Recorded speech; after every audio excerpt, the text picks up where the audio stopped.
ओम श्री गणेशाय नमः। मित्रों, आज बुधवार का दिन है। आप सभी का दिन शुभ और मंगलमय हो। आज बुधवार के दिन आप सभी सुनेंगे बुधवार व्रत कथा। बुधवार का दिन भगवान बुद्ध देव और साथ ही भगवान गणपति को समर्पित होता है। आज के दिन यदि आप पूरी श्रद्धा के साथ इस व्रत कथा को सुनते हैं तो ऐसा करने से आपकी हर मनोकामना पूर्ण हो सकती है। तो आइए पूरी श्रद्धा के साथ बुधवार व्रत कथा को सुनते हैं। प्रेम से बोलिए श्री गणेश भगवान की जय, बुद्ध देव की जय। समतापुर नगर में मधुसूदन नामक एक व्यक्ति रहता था। वह बहुत ही धनवान था। मधुसूदन का विवाह बलरामपुर नगर की एक सुंदर लड़की संगीता से हुआ था। एक बार मधुसूदन अपनी पत्नी को लेने बुधवार के दिन बलरामपुर गया। मधुसूदन ने पत्नी के माता-पिता से संगीता को विदा कराने के लिए कहा। माता-पिता बोले, बेटा आज बुधवार है, बुधवार को किसी भी शुभ कार्य के लिए यात्रा नहीं करते। लेकिन मधुसूदन नहीं माना। उसने ऐसी शुभ अशुभ की बातों को ना मानने की बात कही। दोनों ने बैलगाड़ी से यात्रा प्रारंभ कर दी। 2 कोस की यात्रा के बाद उसकी गाड़ी का एक पहिया टूट गया। वहां से दोनों ने पैदल ही यात्रा शुरू की। रास्ते में संगीता को प्यास लगी। मधुसूदन उसे एक पेड़ के नीचे बैठाकर जल लेने चला गया।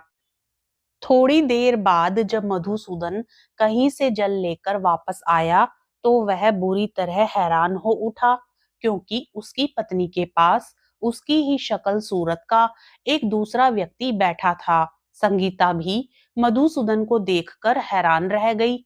वह दोनों में कोई अंतर नहीं कर पाई। मधुसूदन ने उस व्यक्ति से पूछा, तुम कौन हो और मेरी पत्नी के पास क्यों बैठे हो? मधुसूदन की बात सुनकर उस व्यक्ति ने कहा, अरे भाई, यह मेरी पत्नी संगीता है। मैं अपनी पत्नी को ससुराल से विदा करा कर लाया हूँ। लेकिन तुम कौन हो जो मुझसे ऐसा प्रश्न कर रहे हो? मधुसूदन ने कहा, तुम जरूर कोई चोर या ठग हो। यह मेरी पत्नी संगीता है। मैं इसे पेड़ के नीचे बैठाकर जल लेने गया था। इस पर उस व्यक्ति ने कहा, अरे भाई, झूठ तो तुम बोल रहे हो। संगीता को प्यास लगने पर जल लेने तो मैं गया था। मैंने तो जल लाकर अपनी पत्नी को पिला भी दिया है। अब तुम चुपचाप यहाँ से चलते बनो, नहीं तो किसी सिपाही को बुलाकर तुम्हें पकड़वा दूंगा। दोनों एक दूसरे से लड़ने लगे। उन्हें लड़ते देख बहुत से लोग वहां एकत्रित हो गए। नगर के कुछ सिपाही भी वहां आ गए। सिपाही उन दोनों को पकड़कर राजा के पास ले गए। सारी कहानी सुनकर राजा भी कोई निर्णय नहीं कर पाया। संगीता भी उन दोनों में से अपने वास्तविक पति को नहीं पहचान पा रही थी। राजा ने दोनों को कारागार में डाल देने के लिए कहा। राजा के फैसले पर असली मधुसूदन भयभीत हो उठा। तभी आकाशवाणी हुई, मधुसूदन, तूने संगीता के माता पिता की बात नहीं मानी और बुधवार के दिन अपनी ससुराल से प्रस्थान किया। यह सब भगवान बुद्ध देव के प्रकोप से हो रहा है।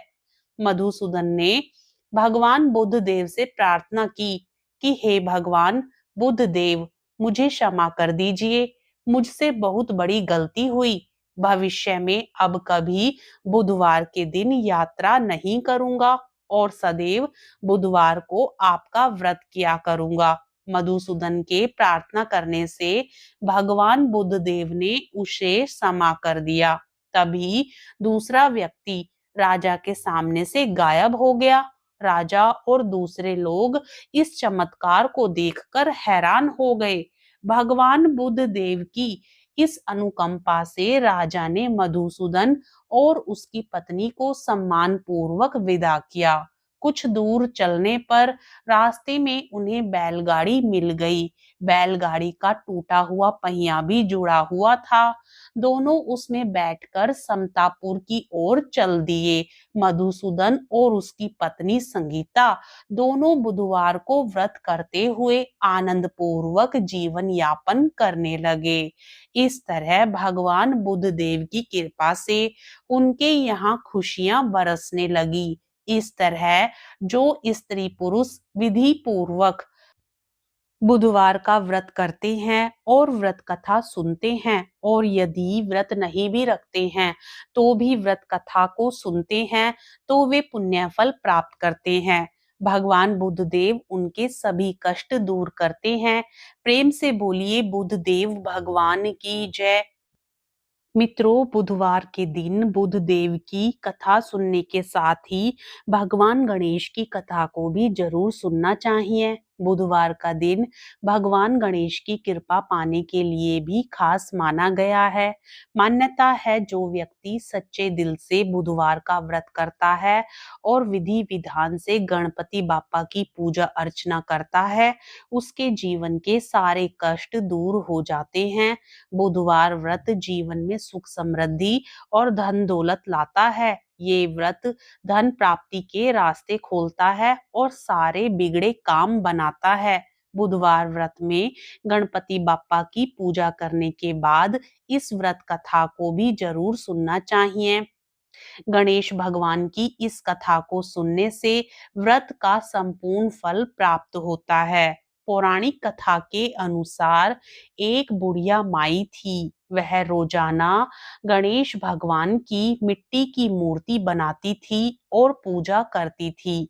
लेकिन वो रोज गणेश भगवान की मिट्टी की प्रतिमा बनाती थी और वो रोज ही गल जाती थी। उसके घर के सामने एक बार किसी सेठ जी का मकान बन रहा था।